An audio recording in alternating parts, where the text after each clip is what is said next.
اور گفتگو کا عنوان حضور علیہ السلام کی انداز گفتگو کے حوالے سے ہے۔ دعا ہے کہ خالق کائنات میری زبان پر کلمۃ الحق جاری فرمائے۔ سامعین کرام، قرآن مجید میں سے جن کلمات رحمت پڑھنے کا شرف میں نے آپ حضرات کے سامنے حاصل کیا ہے، اس کا مختصر مفہوم یہی ہے کہ اللہ تعالی جل شانہ نے اہل ایمان کو حکم دیا، یا ایھا الذین آمنوا، اے ایمان والو، جب تمہیں میرے حبیب علیہ السلام کی بارگاہ میں حاضری کا موقع ملے، شرف ملے، تو تم یوں ہی جو تمہارے منہ میں ہو وہ نہ پکارو، بلکہ اس بارگاہ میں بات کرنے سے قبل لفظوں کا چناؤ کرو، اور اللہ تبارک و تعالی نے راعنا کہنے سے اہل ایمان کو منع فرما دیا۔ ہوتا یہ تھا کہ حضور جب گفتگو فرماتے، پیارے آقا کریم علیہ السلام جب بات کرتے تو آپ کا لہجہ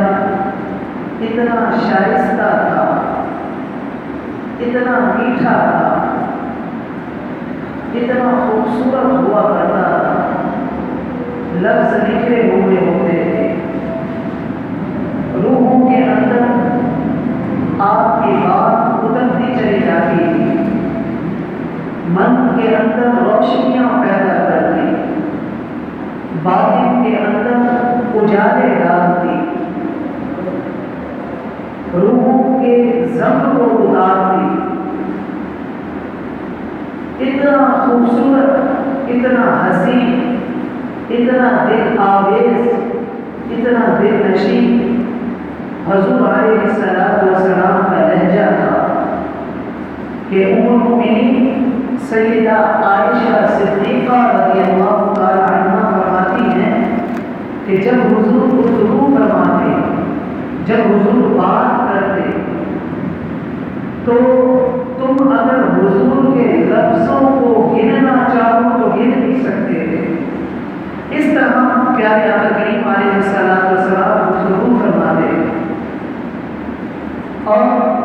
ام معبد نے جو حضور علیہ السلام کا حلیہ بیان کیا ہے، اس کے اندر وہ فرماتی ہیں حضور علیہ السلام کی گفتگو کے بارے میں، آپ کے بات کرنے کے انداز کے بارے میں، کہ جس طرح موتیوں کی ایک لڑی ہوتی ہے اور وہ لڑی ٹوٹ جائے تو موتی بکھرتے ہیں،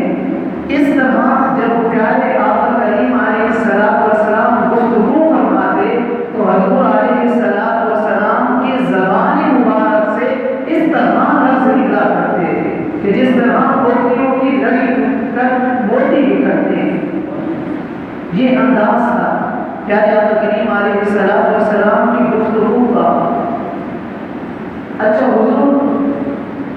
مشکل گفتگو کرنے کا مزاج نہیں رکھتے تھے، مشکل الفاظ سے گریز فرماتے تھے، سادہ لفظوں کے اندر اپنا معافی ضمیر لوگوں کے سامنے بیان فرماتے۔ بعض لوگ بڑی بھاری بھرکم علمی فنی اصطلاحات کی انہیں عادت ہوتی ہے، اور اس سے مقصود ان کا لوگوں پر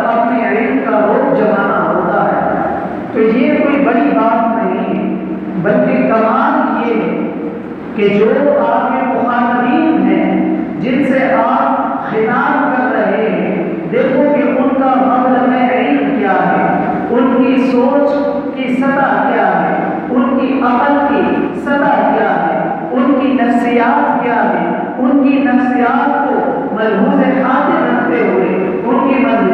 نفسیات کو ملحوظ رکھتے ہوئے کمان بات کی جائے تو یہ کمان ہے۔ اور حضور علیہ السلام کا یہ طریقہ تھا کہ آپ مشکل گفتگو سے پرہیز فرماتے اور مشکل گفتگو کرنے کا مزاج نہیں رکھتے، بلکہ پیارے نبی کریم علیہ السلام نے ارشاد فرمایا کہ کلمۃ الناس علی قدر عقولہم، کہ جب تم گفتگو کرو، جب تم بات کرو تو لوگوں کے فہم کے مطابق کرو، لوگوں کی سمجھ کے مطابق کرو، لوگوں کی عقل کے مطابق گفتگو کرو۔ اچھا، پھر حضور لمبی گفتگو بھی نہیں فرمایا کرتے تھے۔ حضرت جابر بن سمرہ رضی اللہ تعالیٰ عنہ سے روایت ہے، آپ فرماتے ہیں کہ کنت اصلی مع النبی صلی اللہ علیہ وسلم کان صلاته قصدا وکان خطبته قصدا۔ حضرت جابر بن سمرہ رضی اللہ تعالیٰ عنہ فرماتے ہیں کہ میں حضور کے پیچھے نمازیں بھی پڑھا کرتا تھا، حضور کے خطابات بھی سنا کرتا تھا، حضور کی نمازیں نہ زیادہ لمبی ہوا کرتی تھی، نہ حضور کے خطبے زیادہ لمبے ہوا کرتے تھے، مختصر اور انتہائی جامع کلام کرنے کا حضور مزاج رکھتے تھے، اور نماز بھی زیادہ لمبی نہیں پڑھایا کرتے تھے، کیونکہ جو کمزور لوگ ہوتے تھے ان کا خیال بھی حضور رکھا کرتے تھے۔ ہاں، جب حضور تنہا ہوتے، تنہا اپنی اکیلے میں نماز پڑھتے، تب حضور کی نماز لمبی ہو جایا کرتی تھی۔ اس لیے تو کیا یاد کریں، اس لیے تو اللہ تبارک و تعالیٰ نے قرآن مجید میں ارشاد فرمایا کہ یا ایھا المزمل قم اللیل الا قلیلا نصفہ او انقص منہ قلیلا، اے چادر اوڑھنے والے ساری رات جاگا نہ کر، تھوڑی دیر سو بھی لیا کر۔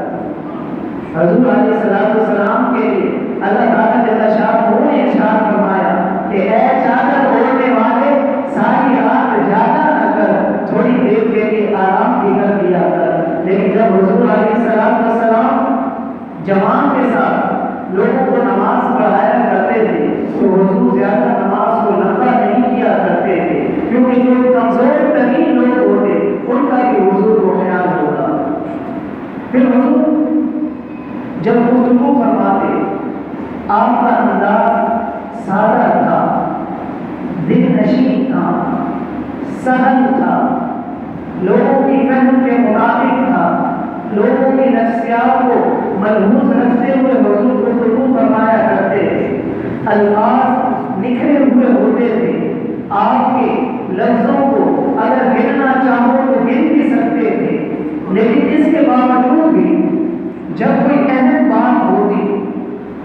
تو پیارے نبی کریم علیہ السلام اس بات کو 3 مرتبہ دہرایا کرتے تھے تاکہ لوگوں کے فہم میں وہ بات اچھی طرح اتر جائے۔ اس لیے لوگ جب حضور گفتگو ختم فرمایا کرتے تھے، بات کو ختم کیا کرتے تھے، تو صحابہ کو سب یاد ہوتا جو حضور نے فرمایا تھا۔ یہ نہیں کہ 3 گھنٹے کا پرجوش خطاب ہو، پرجوش تقریر ہو، اور جب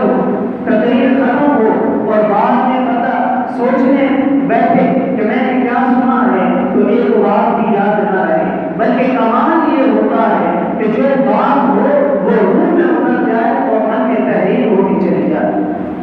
اور حضور علیہ السلام کا یہ انداز تکلم تھا اور یہ طریقہ کار تھا۔ اچھا، پھر حضور علیہ السلام جب گفتگو فرماتے تو جس طرح قریب والے شخص تک آواز پہنچتی تھی،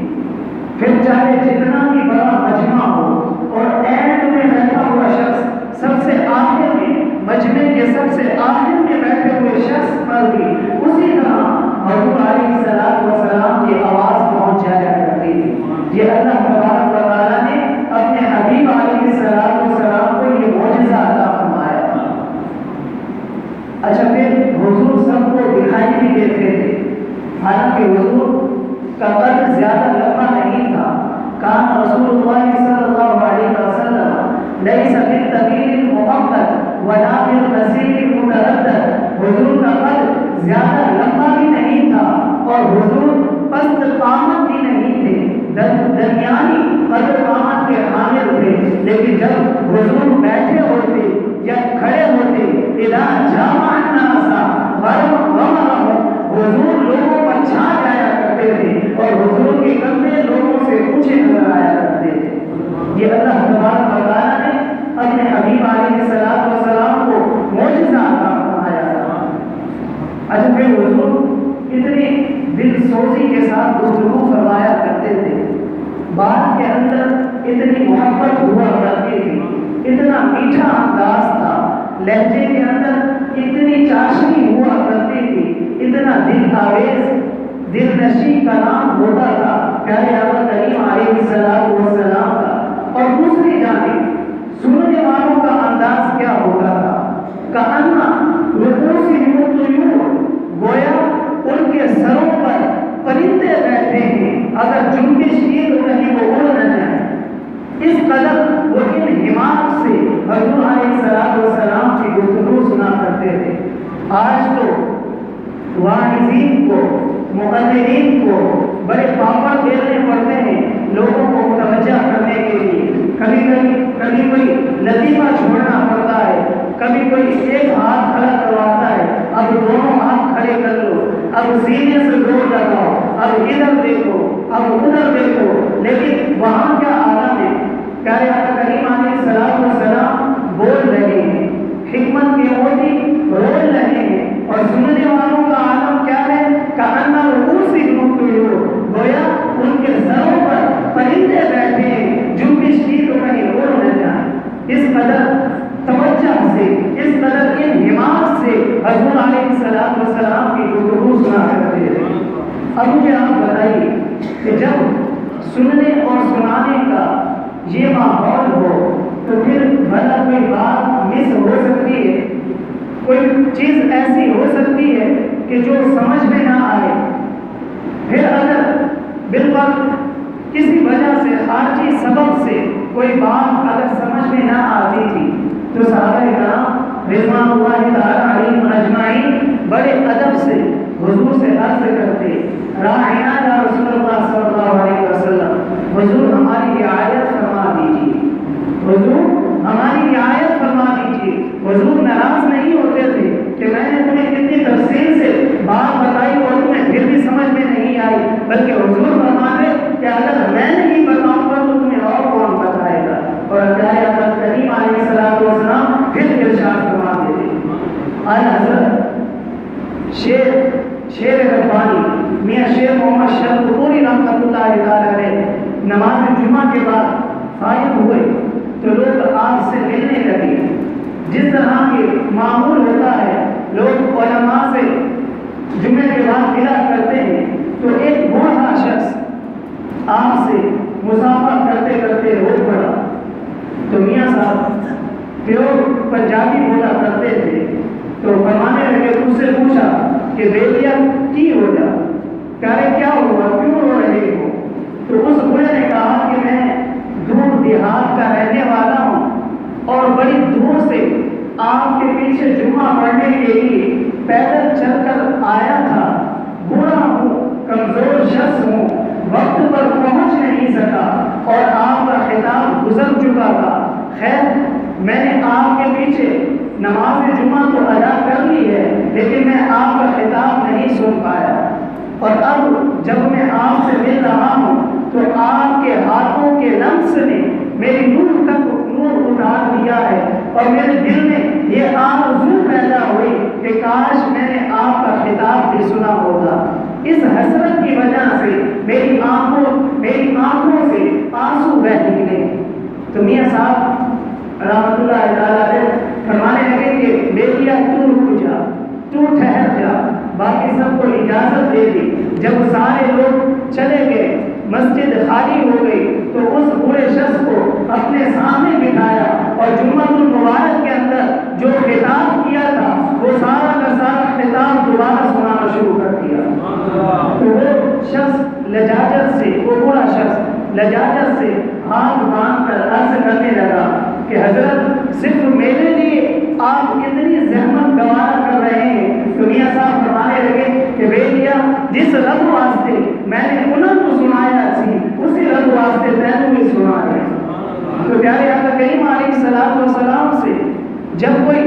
دوبارہ پوچھا کرتا تھا وہی بات دوبارہ پوچھتا تو پیارے آقا کریم علیہ الصلوۃ والسلام ناراض نہیں ہوتے تھے بلکہ حضور دوبارہ ارشاد فرما دیتے تھے۔ اچھا، مکے کے اندر یا تو بندہ پکا مومن ہوا کرتا تھا یا بندہ پکا کافر ہوا کرتا تھا، منافقت مکے کے اندر نہیں تھی۔ لیکن جب حضور علیہ الصلوۃ والسلام مکے سے ہجرت کر کے مدینے میں تشریف لائے اور اسلام شجر اسلام ثمربار ہوا اور اسلام کے ثمرات لوگوں کو ملنے لگے تو مسلمانوں کی صفوں کے اندر یہودی بھی شامل ہونا شروع ہو گئے اور منافقت کا لبادہ اوڑھ کر مجلس رسول میں آ بیٹھتے تھے۔ جب صحابہ کرام ادب سے حضور سے عرض کرتے راعنا یا رسول اللہ صلی اللہ علیہ وسلم، حضور ہماری رعایت فرما دیجیے، تو یہودی بھی راعنا کے لفظ کو تھوڑا سا مروڑ کر تھوڑا سا بل دے کر راعنا کو راعینا پڑھتے اور یہ ان کی زبان کے اندر ان کی لغت کے اندر ایک گالی تھی اور اس طرح وہ بدخصلت یہودی اپنے خود سے باطل کا اظہار کر جاتے۔ حضرت سعد بن معاذ رضی اللہ تعالیٰ عنہ جو کہ پہلے یہودیوں کے حلیف بھی رہے تھے اور کچھ ان کی لغت سے بھی واقف تھے، جب انہیں پتہ چلا نا کہ یہودی اس طرح راعنا کو راعینا کہتے ہیں تو آپ سمجھ گئے، تو آپ یہودیوں کے پاس گئے اور انہیں کہا کہ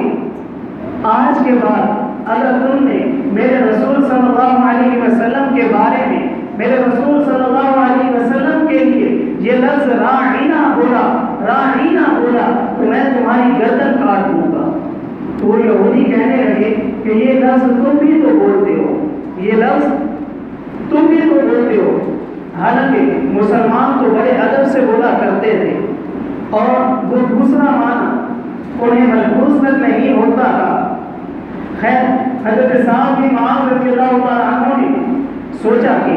ان یہودیوں نے ایک بہانہ بنایا ہے، چلو پہلے میں مسلمانوں کو جا کر کہتا ہوں کہ وہ یہ لفظ نہ بولا کرے اور حضور علیہ الصلوۃ والسلام کی خدمت میں بھی عرض کرتا ہوں کہ وہ مسلمانوں کو منع کرے کہ یہ لفظ نہ بولے، کیونکہ اس لفظ کے پہلو میں کھڑے ہو کر کچھ بدخصلت یہودی آپ کی توہین کر جاتے ہیں۔ جب وہ اس نیت سے حضرت سعد بن معاذ رضی اللہ تعالیٰ عنہ حضور علیہ الصلوۃ والسلام کی بارگاہ میں حاضر ہوئے، قبل اس کے کہ پہنچ کر کے عرض کرتے جبرائیل امین پہلے ہی حضور علیہ الصلوۃ والسلام کے پاس حاضر ہو گئے اور قرآن پاک کی یہ آیت کریمہ نازل ہوئی کہ یا ایھا الذین آمنوا لا تقولوا راعنا، اے ایمان والو آج کے بعد میرے حبیب علیہ الصلوۃ والسلام کے لیے راعنا کا لفظ نہیں بولنا۔ تمہاری نیت اچھی ہوتی ہے، تمہارا لہجہ بھی دل آویز ہوتا ہے اور وہ دوسرا معنی تمہیں ملحوظ بھی نہیں ہوتا اور وہ غلط معنی تمہارے حاشیہ خیال میں بھی نہیں ہوتا، تمہارا رواں کانپ رہا ہوتا ہے، تم عقیدت کے سانچے میں ڈھل کر یہ لفظ بولتے ہو، لیکن یہ لفظ وہ ہے کہ جس کے پہلو میں کھڑے ہو کر کچھ بدخصلت یہودی میرے حبیب علیہ الصلوۃ والسلام کی توہین کر جاتے ہیں۔ تمہاری نیت وہ نہیں ہوتی، لیکن مجھے یہ گوارا نہیں ہے کہ جس لفظ کے پہلو میں کھڑے ہو کر میرے حبیب علیہ الصلوۃ والسلام کی توہین کا امکان بھی ہو وہ لفظ بھی میرے رسول کے لیے بولا جائے۔ اس لیے اے ایمان والو لا تقولوا راعنا، میرے حبیب علیہ الصلوۃ والسلام کے لیے راعنا کا لفظ نہیں بولنا۔ بھائی پھر کون سا لفظ بولیں؟ اگر ہم کوئی دوسرا لفظ بولیں گے تو منافق وہ بھی بولنا شروع کر دیں گے۔ تو کہا کہ میں تمہیں اس کا متبادل لفظ دیتا ہوں اور وہ ایسا لفظ ہے کہ قیامت تو آ سکتی ہے لیکن منافق کی زبان پر وہ لفظ نہیں آ سکتا۔ وہ لفظ کیا ہے؟ فرمایا وقولوا انظرنا، کہو آقا سے عرض کرو کہ آقا ہمارے پر نظر کرم کیجیے، ہمارے پر نظر کرم کیجیے، یا رسول اللہ انظر حالنا، انظرنا سے محبت کیجیے، راعنا کا لفظ نہ بولیے، اگر کبھی مخاطبے کی نوبت آئے تو انظرنا سے کہہ کر میرے پیارے حبیب کو مخاطب کیجیے کہ میرے پیارے حضور ہمارے اوپر نظر کرم فرمائیے۔ تو یہ کتنی حساس بارگاہ ہے، اتنی نازک بارگاہ ہے کہ یہاں تو بولنے سے قبل لفظوں کا چناؤ کرنے کی اللہ تبارک و تعالیٰ نے ہمیں تعلیم دی ہے کہ کہیں تھوڑی سی زبان لڑکھڑائی تو فرمایا وَأَنْتُمْ لَا تَشْعُرُونَ، تمہیں شعور بھی نہیں ہوگا اور تمہارے سارے اعمال ضائع کر دیے جائیں گے۔ اس لیے دعا ہے کہ خالق کائنات ہمیں حضور علیہ السلام کا ادب کرنے کی اور آپ سے سچی محبت، عقیدت اور الفت رکھنے کی توفیق عطا فرمائے۔ آمین بجاہ نبی الامین صلی اللہ